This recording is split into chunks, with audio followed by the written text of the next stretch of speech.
دیر است. بیازی که امروز از یادم یه قصه کنیم اجازه است. بیشترم دستیت امروز. تیار میوه و ماست اونم معلوم میشه.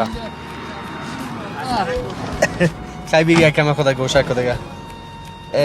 نه خیلی بینی. اول قانون سر خود تطبیق کنیم ها. تکثیران است خودت. نه ما وظیفه قراردادی است پیش ما. تجار هستیم. تاجر هستی؟ ها جان. ماشاءالله. نه موترک کنه کسی فکر میکنه آدم تکثیرانه. ما چطور کنیم خب از همون تو خاکسار بگه. با خدا. خب چقدر کینو چیه مالتا؟ مالتا از واپسی شده از شفاخانه است. خب شفاخانه داده بودن و دوباره واپس کردن. ها یا خراب خوبش نبوده؟ یا خوبش نبود خراب بود آورده. خوبش نباشه پس میگیرین باز. ها دیگه چی کنیم توان است. باشنده می 315 است. باشنده می 315 است در کوچه 4. بسیار خوب میگی این مردم بسیار با مشکل او روبرو هستند. ولی که آواز دیگه کی خاک است می کوچه هیچ خیر نشده. کوچه ما تقریبا از سال که ما آمدیم نمیشه خام است تو اینا مالی را. تال را. تا بال. دیگه جای خیر شد.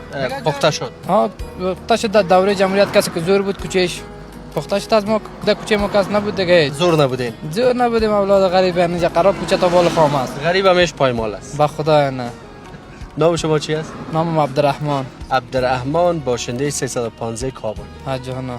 بسیار تشکر رحمان جان. آرام باشید. خدا خیر. نه نام خوردن. من می گزارش میکنم. با خدا. با مان خدا. خوش شدیم عزیزانه.